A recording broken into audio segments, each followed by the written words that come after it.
معزز سامعین گرامی قدر، سیرت کے ابواب آپ کے سامنے رکھ رہے ہیں۔ حضرت ابو سفیان کے ساتھ چچا عباس نے جو معاملہ کیا گزشتہ خطبات میں آپ کے سامنے رکھا تھا۔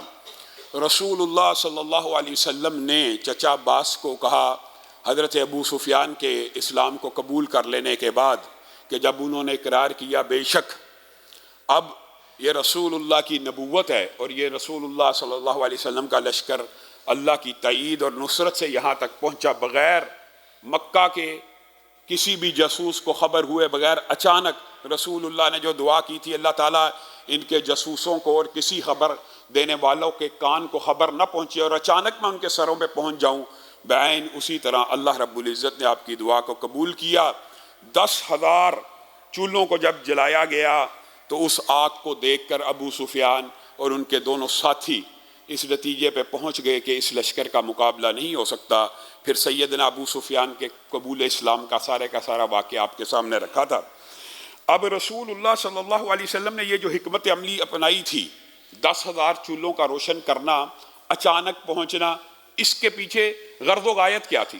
صرف ایک غرض و غایت تھی کہ مکہ اس کی حرمت کو پامال نہ کیا جائے، مسجد حرام کی حرمت کم سے کم پامال ہو اور بغیر جنگ کے، بغیر خون بہائے مکہ فتح ہو جائے۔ اور رسول اللہ صلی اللہ علیہ وسلم اپنی اس حکمت عملی میں 99% کامیاب ہوئے۔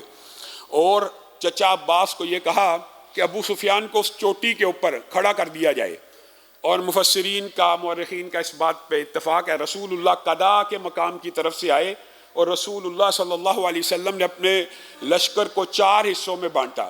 مکہ میں داخل ہونے والے چاروں راستوں کے اوپر ایک ٹکری کو متعین کیا، خود قضاء کی طرف سے آئے، خالد بن ولید کو خندمہ کی طرف سے بھیجا، باقی 2 ساتھیوں کو دیگر 2 رستوں سے بھیجا، اور کہا اس ابو سفیان کو اس پہاڑ کی چوٹی کے اوپر عباس بٹھائیے اور جو بھی لشکر گزرے اس کا تعارف کروائیے۔ جو لشکر گزرتا ابو سفیان پوچھتے ضرور یہ کون ہے، وہ کہتے یہ ہیں، کہا مجھے ان سے کیا لینا دینا۔ پھر لشکر گزرتا، پھر پوچھتے، پھر ان کو بتایا جاتا فلاں قبیلے کیا، کہتے مجھے ان سے کیا لینا دینا۔ ایک عظیم الشان لشکر، ابو سفیان رضی اللہ تعالیٰ عنہ اس کو دیکھ کر حیران رہ گئے، لوہے میں اٹا ہوا، پورے کا پورا لوہے تھے۔ یہ کون ہے؟ کہا یہ مہاجرین اور انصار کا لشکر ہے۔ حضرت ابو سفیان کہنے لگے بے شک رسول اللہ صلی اللہ علیہ وسلم کے ساتھیوں کی یہ عظیم الشان کامیابی ہے۔ اب رسول اللہ صلی اللہ علیہ وسلم نے اس اثناء میں لشکر میں بعض باتیں کی۔ ایک تو کہا یا معاشر الانصار حل ترون اوباش قریش، اے انصاریو قریش کے اوباش لوگ دیکھ رہے ہو؟ جی ہاں دیکھ رہے ہیں۔ یہ اوباش عربی میں بھی اوباش ہے، دیکھ رہے ہو؟ جی ہاں دیکھ رہے ہیں۔ رسول اللہ صلی اللہ علیہ وسلم نے کہا اذا لقیتموہم غدا، اگر کل ان کے ساتھ تمہارا ٹاکرا ہو گیا تو ان کی جڑ کو اکھاڑ پھینکنا۔ ارادہ جنگ کا نہیں تھا، لیکن اگر کسی نے ریزسٹنس کی تو اس کو تحقیق کر دینا۔ تو انصار اس جوش و جذبے کے ساتھ کہ رسول اللہ نے ہماری اسپیشل ڈیوٹی لگائی ہے، سعد بن عبادہ اس جذبے کے ساتھ جب آگے بڑھ رہے ہیں تو ابو سفیان اس لشکر کو بھی دیکھ رہے ہیں، اور سعد بن عبادہ کے منہ سے نکل گیا الیوم یوم الملحمہ، الیوم یوم الملحمہ، الیوم تستحل الکعبہ، آج کا دن قتل و غارت کا دن ہے، آج کا دن خون بہانے کا دن ہے، آج کا دن جنگ کا دن ہے، آج کعبہ کی حرمتوں کو حلال کر دیا جائے گا، خانہ کعبہ کے اندر خون ریزی کر دی جائے گی۔ ابو سفیان اچانک چچا عباس کی طرف دیکھ کے کہتے یہ کیا؟ ابھی تو مجھے امان ملی، ابھی تو میرے گھر والوں کو، اور آپ کے سامنے یہ بات رکھی تھی ابو سفیان جب یہ رسول اللہ کا پیغام لے کے مکے پہنچے کہ ہرگز ہتھیار ڈال دو، مقابلہ کرنے کی جرت نہ کرنا۔ جو ابو سفیان کے گھر داخل ہو گیا، من میں آ گیا، تو قریشیوں نے یہ بات کہی تھی ابو سفیان آپ کا گھر کتنا بڑا ہے، کتنے قریشی اس میں پناہ لے لیں گے؟ تو کہا میں اور بھی امان لے کے آؤں، جس نے اپنا دروازہ بند کر لیا وہ امان میں آ گیا، جو خانہ کعبہ میں داخل ہو گیا وہ امان میں آ گیا۔ تو ابو سفیان چچا عباس کو کہنے لگے یہ کیسی امان ہے؟ ادھر سے امان ملتی ہے، ادھر سے سعد بن عبادہ کہتے ہیں آج خون ریزیوں کا دن ہے۔ حضرت بلال تلواریں سونت سونت کر اکڑ اکڑ کے چل رہے ہیں. گویا ان کے عزائم سے ابو سفیان گھبرا گئے اور کہنے لگے یہ کیا. رسول اللہ کے پاس چچا عباس فوری پہنچے اور چچا عباس کی یہ ساری سفارتکاری جو پچھلے خطبے میں بھی رکھی تھی صرف اس وجہ سے تھی کہ قریشیوں کا خون نہ بہے، اور خون بہے بغیر یہ ساری کی ساری فتوحات مکمل ہو جائیں. رسول اللہ کے پاس پہنچے، کہا سعد بن عبادہ نے یہ کہا ہے. ابو سفیان نے بھی سنا ہے، اے اللہ کے رسول یہ کیا ہو رہا ہے؟ تو رسول اللہ صلی اللہ علیہ وسلم نے کیا کہا؟ الیوم یوم المرحمہ. سعد بن عبادہ آج ملحمہ کا دن نہیں، آج تو رحمتوں کا دن ہے. ھذا یوم یعظم اللہ، یہ وہ دن ہے کہ جس میں اللہ رب العزت تعظیم کرے گا کعبہ کی. وَيَوْمٌ تُقْصَى فِيهِ الْكَعْبَةُ يُعَظِّمُ اللَّهُ فِي الْكَعْبَةِ، اللہ تعالیٰ کعبہ کی تعظیم کو بڑھائے گا اور ہم کعبہ کو کپڑے پہنائیں گے اور کعبہ کو غلاف پہنائیں گے. اس دن رحمت عام ہوگی، اس دن معافی عام ہوگی، اس دن کعبہ کی حرمتوں کو پامال نہیں کیا جائے گا بلکہ اس کی تعظیم کو بڑھایا جائے گا، اس کے اوپر نئی چادروں کو اوڑھ دیا جائے گا. سعد بن عبادہ آپ کو معطل کیا جاتا ہے. یہ بات عین جنگ کے دوران بڑی خطرناک ہوتی ہے، معطل کر دیا جاتا ہے. لیکن رسول اللہ صلی اللہ علیہ وسلم جہاں پہ رسول تھے، پیغمبر تھے، وہی کتابیں تھے، وہیں انسانی نفسیات کے بھی ماہر تھے. سعد بن عبادہ کو معطل کیا اور ساتھ ہی کہا آپ کی جگہ آپ کا بیٹا قیس بن سعد اس لشکر کا سردار ہوگا. سبحان اللہ. یہ ایسی حکمت عملیہ مورخین نے لکھا ہے کہ عین حالت جنگ میں جب کسی سپہ سالار کو معذول کر دیا جائے تو بغاوت کا خطرہ ہوتا ہے، لیکن رسول اللہ نے معذول بھی کیا اور ساتھ ہی کس کو بنایا؟ ان کے بیٹے کو. واحد ایسا رشتہ ہے، واحد ایسا رشتہ ہے، یہ بات یاد رکھیے گا. سگا بھائی بھی ہو، چچا بھی ہو، دادا بھی ہو، کوئی اور رشتہ ایسا نہیں. واحد ایسا رشتہ ہے کہ جس کے اوپر باپ چاہتا ہے یہ میرے سے بھی آگے بڑھ جائے. واحد ایسا رشتہ ہے. اور جب قیس کو بنایا تو ظاہر ہے ان کو پتا تھا رسول اللہ صلی اللہ علیہ وسلم نے کس لیے معطل کیا ہے. اس حکمت عملی کو وہ بھی سمجھتے تھے اور ان کو پتا چل گیا کہ رسول اللہ صلی اللہ علیہ وسلم نے میرے والد محترم کے ان الفاظ کو پسند نہیں کیا. اور آج بھی جب فاتحانہ شان کے ساتھ، جب لشکر جرار کے ساتھ رسول اللہ موجود ہے، خون نہیں بہانا چاہتے، خون نہیں بہانا چاہتے. ان کو بنایا تو یہ معاملہ بھی افہام و تفہیم سے حل ہو گیا. ہاں یہ بات درست ہے، جو بات درست ہو اس کو کہہ دینا چاہیے. اور یہی خطبہ جو رسول اللہ صلی اللہ علیہ وسلم نے فتح کے بعد دیا تھا اس میں اسی بات کا اشارہ ہے. رسول اللہ صلی اللہ علیہ وسلم چاہتے تھے کوئی بھی مقابلہ نہ کرے، خون ریزی نہ ہو، لیکن چند بندوں کے نام لے کر. اور مورخین نے ان کی تعداد 12 بتائی، بعد نے 10 بتائی. اگر لونڈیوں کو ڈال دیا جائے تو وہ 12 ہی بنتی ہے. رسول اللہ صلی اللہ علیہ وسلم نے 12 افراد کے نام لے کے کہا ابن خطل، اکرمہ بن ابی جہل، فلاں فلاں فلاں. اگر خانہ کعبہ کے پردوں کے پیچھے بھی چھپ جائیں ان کو امان نہیں ہے، ان کو قتل کر دیا جائے گا. وجہ کیا ہے؟ یہاں پہ وہ حرمت رسول کا عظیم الشان فقہی باب جس کو آپ کے سامنے متعدد مرتبہ رکھا ہے کہ کئی باتیں ایسی ہیں کہ رسول اللہ نے معاف کیا ہے بہت سے لوگوں کو، لیکن ایک جرم اتنا سنگین ہے جس کو اللہ نے بھی معاف نہیں کیا اور رسول اللہ نے بھی معاف نہیں کیا. وہ یہ ہے کہ رسول اللہ صلی اللہ علیہ وسلم کی معاذ اللہ تحقیر، توہین، سب و شتم اور رسول اللہ کی حرمت کے اوپر حملہ کیا جائے. یہ 12 کے 12 وہ افراد تھے، 12 کے 12، 3 لونڈیاں اور 9 مرد، بعد نے کہا 5 عورتیں اور 7 مرد اور 8 مرد، مختلف روایات. یہ وہ تھے کہ جو رسول اللہ صلی اللہ علیہ وسلم کو اذیت دیا کرتے تھے شعر و شاعری کے ذریعے، سب و شتم کے ذریعے، ہجو کے ذریعے. رسول اللہ صلی اللہ علیہ وسلم کی شان میں تنقیص کیا کرتے تھے. تو رسول اللہ نے اللہ رب العزت کے وحی کے تابع ہو کے ان کے قتل کا حکم جاری فرمایا. بات آئی ہے تو یہ بھی بات سمجھ لیجئے، اکرمہ بن ابی جہل بھی ان میں شامل تھے جن کے قتل کا حکم تھا. اور یہ اللہ رب العزت کی قسمت تقدیر ہے اور اللہ رب العزت کی مشیت ہے اور ان کا اذن ہے کہ ان میں سے بھی جن کو قتل کرنے کا حکم دیا گیا تھا ان میں سے بھی اکثریت نے بعد میں اسلام قبول کر لیا اور رسول اللہ صلی اللہ علیہ وسلم نے ان کو بھی معاف کر دیا. چند قتل بھی ہوئے، باقیوں نے ضمنی طور پہ بات آئی ہے تو سمجھ لیجئے. اکرمہ بن ابی جہل نے، سہیل بن عمر نے اور ان کے ساتھیوں نے اس بات کا فیصلہ کیا کہ ابو سفیان نے جو فیصلہ کیا ہے کہ ہتھیار نہیں اٹھانے، جنگ نہیں کرنی، اس لشکر کا کوئی مقابلہ نہیں کر سکتا، ابو سفیان کے گھر میں پناہ لے لی جائے، خانہ کعبہ میں پناہ لے لی جائے، اپنے گھروں کے دروازوں کو دیکھیے، کبھی کوئی فاتح ایسا ہو سکتا ہے جس نے اپنے گھر کا دروازہ بند کر لیا وہ امان میں آ گیا، اس کے اوپر تلوار نہیں اٹھائی جائے گی۔ تو ان جو سرداران قریش تھے انہوں نے یہ فیصلہ کیا، نہیں، صفوان بن امیہ، سہیل بن عمر، اکرمہ بن ابی جہل، کہ ہم رسول اللہ کے لشکر کا مقابلہ کریں گے۔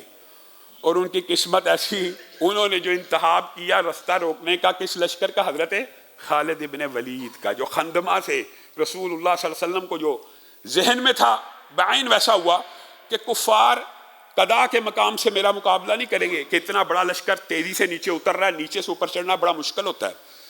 تو رسول اللہ کے ذہن میں بھی یہ بات تھی، زیادہ سے زیادہ یہ ہو سکتا ہے کہ وہ جو اترائی کی طرف سے لشکر ہمارا اوپر آئے گا اس کا مقابلہ کیا جائے گا۔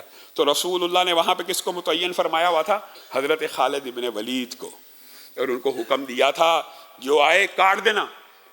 یہ ایک قریشیوں کی ٹکری واحد تھی جس نے ریزسٹنس کا مظاہرہ کیا، جس نے فتح مکہ کے اوپر جنگ کرنے کی کوشش کی، لیکن زیادہ ایک پہر مورخین نے لکھا ہے، ایک پہر سے مراد اور اس سے بھی کچھ کم اس وقت کے دور کے حساب سے، آج کے اگر ٹائم کو دیکھا جائے تو 1-1.5 گھنٹہ مزاحمت کی، صرف 1 سے 1.5 گھنٹہ مزاحمت کی، اور لیکن پھر اس قوت اور حضرت خالد ابن ولید کے لشکر کی، اور انہوں نے اول جب وہ نیچے سے اوپر کی طرف آ رہے تھے تو تیر برسائے، کچھ دیر کے لیے لشکر رکا، حضرت خالد بن ولید نے عمدہ حکمت عملی کے تحت اس لشکر کو کاٹ پھینکا اور قریشی یہاں سے بھی بھاگ گئے۔ اب یہاں پہ ایک بات آئی ہے ضمنی طور پہ، مورخین نے چونکہ حماس کا ذکر یہاں پہ کیا ہے، اور حماس نامی ایک قریشی مکہ کے اندر ہوا کرتا تھا، جب رسول اللہ صلی اللہ علیہ وسلم کا لشکر آ رہا تھا تو وہ جنگ کی تیاری کر رہا تھا، اور اپنی بیوی کے سامنے عربی کے مشہور اشعار ہیں، وہ آج بھی نصاب میں پڑھائے جاتے ہیں، کہنے لگا، جس کا اردو ترجمہ کچھ اس طرح ہے کہ آج میں اپنی بیوی کو مخاطب ہو گئے، کچھ خادم تیرے لیے پکڑ لاؤں گا، کہاں سے؟ رسول اللہ کے لشکر سے جنگ کروں گا، چند کو غلام بنا لاؤں گا اور چند کو اٹھا کر قیدی بنا لاؤں گا، اس گھر میں تیری خدمت کریں گے۔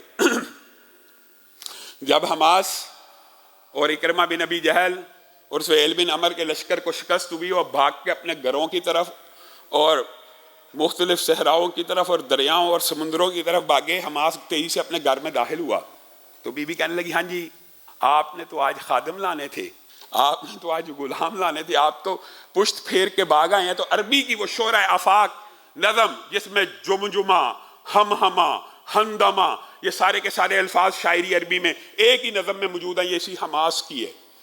اور وہ کہنے لگا اگر تو ہندمہ کا مقام دیکھ لیتی اور کلائیوں اور کھوپڑیوں کو اڑتا ہوا دیکھ لیتی تو تم مجھ سے یہ شکوہ نہ کرتی۔ بہرحال یہ بھی فرار ہو کے آ گیا۔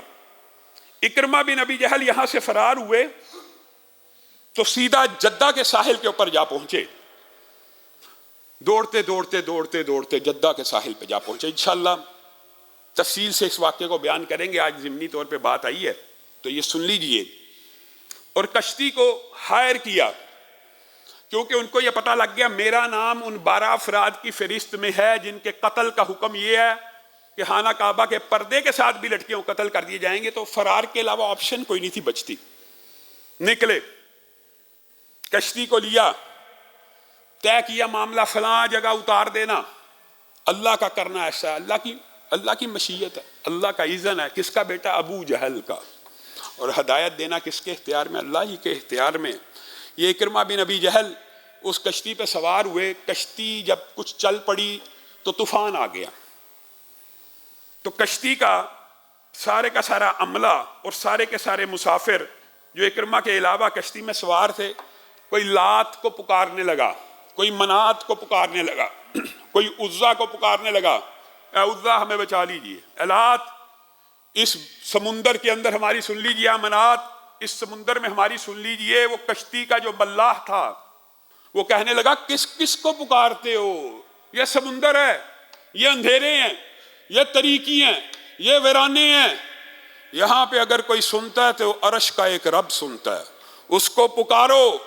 بس ملاح کا یہ جملہ تھا، اکرمہ کے دل کو چوٹ پہنچی۔ تم بریوں میں خشکیوں میں لات منات عزا کو پکارو، لیکن سمندروں میں اور بحر میں اور ظلمات میں اور تریکیوں میں اگر پکارنا تو رب کو پکارو جو آسمان کا رب ہے، کشتی بھنور سے نکل جائے گی۔ انہوں نے اللہ کو پکارنا شروع کیا، اکرمہ کے دل پہ چوٹ لگی۔ دیکھیں وہ اکرمہ جو کئی سال اسلام کو قبول نہیں کرتے، ملا کی ایک بات دل میں ایسے کھب گئی اور سوچنے لگے جو رب سمندروں میں سنتا ہے کیا وہ خشکیوں پہ نہیں سنتا ہوگا؟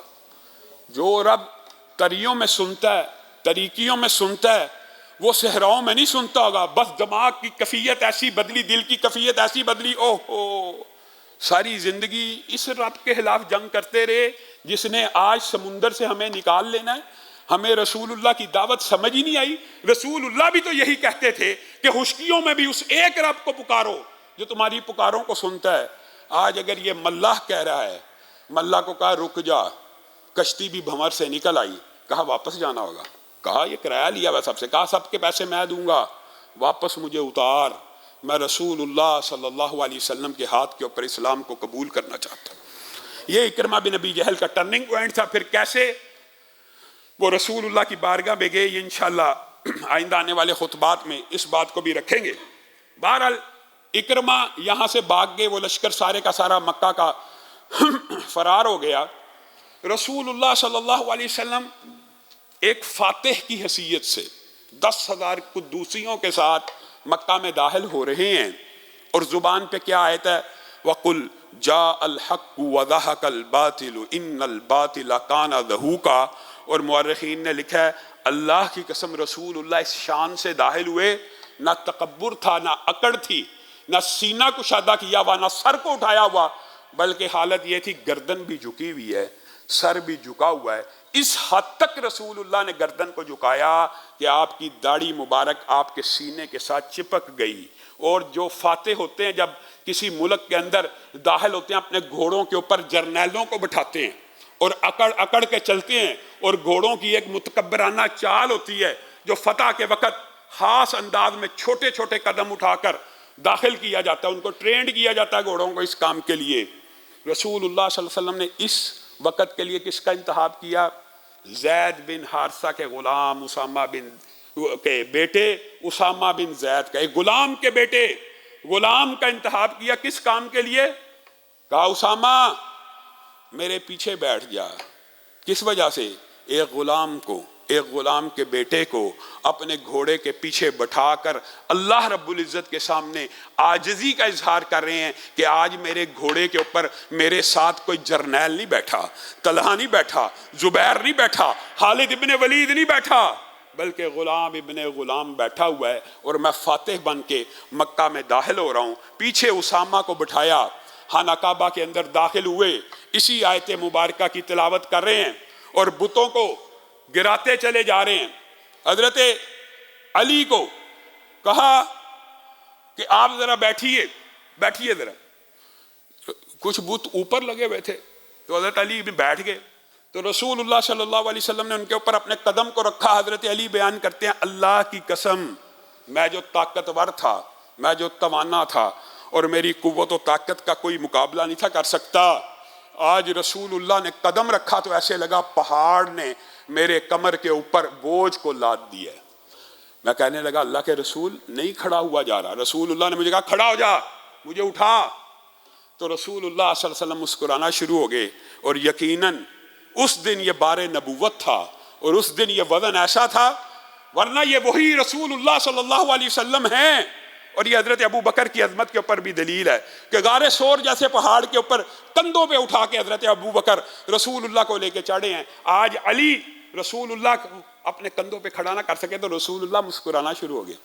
کہا علی میں تو آپ کے کندھوں پہ سوار نہ ہو سکا، لیکن اب میں بیٹھتا ہوں، آپ میرے کندھوں پہ سوار ہو جائیے۔ یہ حضرت علی کے اعزاز کی بات ہے، ان صحابہ میں شامل ہیں جنہوں نے رسول اللہ صلی اللہ علیہ وسلم کے کندھوں کی سواری کی۔ رسول اللہ نیچے بیٹھے، حضرت علی نے قدم رکھا، رسول اللہ کھڑے ہوئے۔ حضرت علی کہتے ہیں اللہ کی قسم توڑنے تو بت تھے، توڑنے تو صرف یہ بت تھے، چند ہاتھ چند فٹ اوپر موجود تھے، لیکن رسول اللہ کے کندھے کے اوپر کھڑا ہوا تو مجھے ایسا محسوس ہوا میں اتنا بلند ہو گیا ہوں، اتنا بلند ہو گیا ہوں، چاہوں تو آسمان سے کوئی تارا توڑ کے لے آؤں۔ بتوں کو توڑنا شروع کیا۔ رسول اللہ صلی اللہ علیہ وسلم نے خانہ کعبہ کے اندر نماز کو ادا کیا، اور اس موقع کے اوپر عثمان بن طلحہ کا مشہور واقعہ بھی گزشتہ خطبے میں آپ کے سامنے رکھ دیا تھا۔ رسول اللہ صلی اللہ علیہ وسلم نے نکل کر انہی کو چابی دی اور کہا تھا خذوہا خالدتن تالدتن لا ینزعها منکم الا ظالم، اور بعض روایت میں الا کافر۔ پکڑیے یہ چابیاں، پہلے قریش نے دی تھی تو آپ سے میں محمد نے چھین لی صلی اللہ علیہ وسلم، لیکن آج کا دن وفا کا دن ہے، نیکیوں کا دن ہے۔ آج چابی میں محمد آپ کو دیتا ہوں صلی اللہ علیہ وسلم۔ قیامت تو قائم ہو سکتی ہے، آپ کے گھر میں سے یہ چابی کوئی نہیں چھین سکتا۔ ایک شخص آئے گا جو کافر بھی ہوگا اور ظالم بھی ہوگا، آپ سے یہ چابی چھین لے گا۔ آج 1400 برس بیت گئے، آج بھی چابی عثمان بن طلحہ کے گھر میں موجود ہے۔ کوئی بادشاہ بھی آیا، کوئی ظالم جرنیل بھی آیا، رسول اللہ کی اس حدیث سے ٹھٹک گیا، اگر عثمان بن طلحہ کے گھر سے چابی لے لی تو میرے پہ یہ حدیث فٹ ہو جائے گی کہ جو چھینے گا وہ کافر ہوگا، وہ ظالم ہوگا۔ کسی کو 1400 سال میں جرت نہیں ہوئی ان کے خاندان سے چابی لے۔ ایک طویل واقعہ ہے حجیت حدیث کا، چابی دے دی تو اس کے بعد رسول اللہ کی عاجزی کے انداز عجیب تھے۔ مکہ کی فتح کے اوپر رسول اللہ صلی اللہ علیہ وسلم نے بلال کو کہا، بلال، ایک حبشی غلام، وہی بلال جس کی چیخیں، جس کی پکار، جس کی عہد کے نعرے، جس کے اوپر ظلم اور بربریت مکہ کی ان تپتی ریت کے اوپر صحراؤں کے اندر ہوا کرتا تھا، چڑھ جائیے۔ اللہ کے رسول کہاں؟ خانہ کعبہ کی چھت کے اوپر۔ وہ غلام، وہ بلال، اس کو یہ اعزاز رسول اللہ نے دیا، خانہ کعبہ کی چھت کے اوپر چڑھ جائیے۔ چڑھ گئے، اذان دیجئے۔ کون اذان دے رہا ہے؟ بلال۔ ایک طرف وہ منظر یاد رکھیے سیرت کے آغاز میں جو رکھا تھا کہ سینے کے اوپر پتھر ہیں، منہ سے احد احد اللہ احد کے نعرے نکل رہے ہیں۔ آج بلال خانہ کعبہ کی چھت کے اوپر چڑھ کے کیا کہہ رہا ہے؟ اللہ اکبر، اللہ اکبر، اللہ اکبر، اللہ اکبر، اشہد ان لا الہ الا اللہ۔ وہ قریش مکہ، آپ ذرا اس منظر کو اپنے ذہن میں لائیے، جنہوں نے 10 برس رسول اللہ کی مخالفت کی، رسول اللہ کے خلاف تلواریں اٹھائیں، وہ آج کتنی سریلی اور میٹھی زبان سے یہ اذان سن رہے ہیں، اشہد ان محمد الرسول اللہ، اشہد ان محمد الرسول اللہ۔ وہ کیا کیفیت تھی، یہ وہ اذان تھی، اس کو کہتے ہیں اذان بلالی تھی۔ یہ وہ اذان بلالی تھی کہ قریشیوں میں سے، کفار مکہ میں سے، قریش مکہ میں سے ایک ایسا نہ بچا کہ جس نے اس اذان کو سن کے اسلام کو قبول نہ کیا۔ سب نے بلال کی یہ اذان سنی، آنکھوں میں آنسو لیے، صحابہ کی آنکھیں بھی پانی سے بھیگی ہوئی کہ اللہ رب العزت نے کتنی عظیم فتح بغیر خون بہائے، بغیر کسی لشکر کی کشی کیے دے دی ہے۔ اس اذان کے بعد رسول اللہ صلی اللہ علیہ وسلم نے ایک عظیم الشان خطبہ دیا، اور اس خطبے کا خلاصہ یہ ہے، اے قریشیو، اے دنیا والو، سن لو، اس مکہ کو، اس خانہ کعبہ کو ہمیشہ حرمت کے لیے پیدا کیا گیا ہے۔ یہ حرمت کا شہر ہے، حرمت کی مسجد ہے۔ اس کو چند لمحوں کے لیے میں محمد صلی اللہ علیہ وسلم کے لیے حلال کیا گیا۔ میرے بعد میری امت میں سے یا آنے والے لوگوں میں سے کل کو کوئی یہ کہہ کے اس خانہ کعبہ کی حرمت کو پامال نہ کرے کہ رسول اللہ نے بھی فتح مکہ کے موقع کے اوپر خانہ کعبہ کے اندر جنگ کی تھی، یہ میرے لیے بھی حلال نہیں تھا۔ ہاں، کچھ لمحوں کے لیے اللہ نے مجھے رخصت دی، میں نے فتح کر لیا۔ اب قیامت تک کے لیے اس خانہ کعبہ میں، اس مسجد حرام میں، اس حدود حرم میں کسی کو قتل نہیں کیا جائے گا۔ بنو خدا سن لو، کسی کو قتل نہیں کیا جائے گا، یہاں کے درخت نہیں کاٹے جائیں گے، یہ حرمت کا شہر ہے، اس کی تعظیم کی جائے گی، اس کی تقدیس کی جائے گی، اس کی عظمت کو ہمیشہ کے لیے بحال کر دیا گیا ہے۔ کل کو کوئی شخص ہرگز یہ عذر نہ رکھے کہ یہاں پہ جناب رسول اللہ نے بعض لوگوں کو قتل کیا تھا تو ہمیں بھی قتل کی یا مار پیٹ کی اجازت مل گئی ہے، ہرگز نہیں۔ اس کے بعد بیعت عام کا سلسلہ شروع ہوا، مردوں نے آ کے بیعت کی، عورتوں نے آ کے بیعت کی۔ رسول اللہ صلی اللہ علیہ وسلم عورتوں کی جب بیعت کیا کرتے تھے تو ہاتھ نیچے ملایا کرتے۔ رسول اللہ صلی اللہ علیہ وسلم نے اپنی پوری زندگی میں کسی غیر محرم کو ٹچ بھی نہیں کیا، ہاتھ بھی نہیں لگایا۔ ہاتھ لگانا تو دور کی بات ہے، بعض روایات میں ایسا ہے کہ رسول اللہ صلی اللہ علیہ وسلم ایک مرتبہ بیعت لے رہے تھے عورتوں کی، تو ایک عورت نے پردے کی اوٹ سے ہاتھ کو بڑھایا، تو رسول اللہ صلی اللہ علیہ وسلم نے ہاتھ کو دیکھ کے آنکھوں کے اوپر انگلیوں کو رکھ لیا اور کہا محمد صلی اللہ علیہ وسلم غیر محرم عورت کو دیکھنا تو دور کی بات، اس کے ہاتھوں کی انگلیوں کو بھی دیکھنا نہیں چاہتے۔ یہ رسول اللہ صلی اللہ علیہ وسلم کی حیا تھی۔ تو عورتیں جب آئیں تو رسول اللہ نے آیات بیعت کی جو تلاوت کی اس میں آپ کو پتہ ہے، اور چوری نہیں کریں گی، زنا نہیں کریں گی، شرک نہیں کریں گی۔ جب اس جملے پہ پہنچے تو چوری نہیں کریں گی، تو حضرت ہند، حضرت ابو سفیان کی جو بیوی تھی، رسول اللہ صلی اللہ علیہ وسلم کو کہنے لگی آپ ہم سے بیعت لیتے ہیں چوری نہیں کریں گی، تو میں تو آپ سے یہ شکایت لگانا چاہتی ہوں ابو سفیان تو بڑے کنجوس ہیں۔ یہ ہے وہ واقعہ حدیث مشہور فقہی جہاں پہ عورتیں بڑا خوش ہوتی ہیں کہ ان کو اجازت رسول اللہ صلی اللہ علیہ وسلم نے دے دی ہے۔ تو حضرت ہند نے رسول اللہ کو کہا آپ مجھ سے بیعت لیتے ہیں چوری نہیں کریں گی، تو ابو سفیان تو بڑے کنجوس ہیں، تو میں تو وہ جب آگے پیچھے ہوتے ہیں ان کی جیب سے پیسے نکال لیتی ہوں اور ان کے مال میں سے خرچ کر لیتی ہوں، آپ بتائیے آپ نے میرے سے بیعت لینی ہے کہ نہیں لینی؟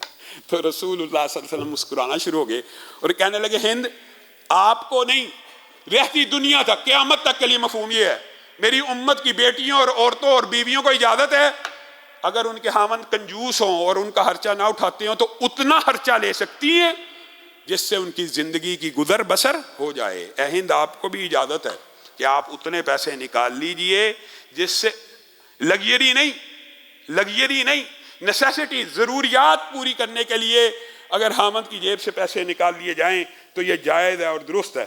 اور یہ حدیث جب کوئی عالم یا مولوی بیان کرتا تو ہماری یہ بہنیں جو جمعہ پڑھنے آتی ہیں یا سامعین آڈینس میں ٹی وی پہ سنتی ہیں بڑا خوش ہوتی ہیں کہ یہ حدیث بیان کیا کریں کہ خاوندوں کی جیب، اور بھائی اللہ کی بندیوں، یہ اس کا مطلب یہ نہیں ہے کہ آپ نے اب شاپنگ بھی کرنی ہے تو خاوند کی جیب سے اللہ کے رسول نے جو اجازت دی ہے اس کو بھی سمجھیے۔ اس کا مطلب صرف یہ ہے کہ ضروریات زندگی میں سے ایمرجنسی کے لیے، میڈیسن کے لیے، بچہ بیمار ہو گیا اس کے لیے آپ کے خاوند کے پاس استطاعت ہے اور وہ واقعی کنجوس ہے تو آپ نکال لیجئے۔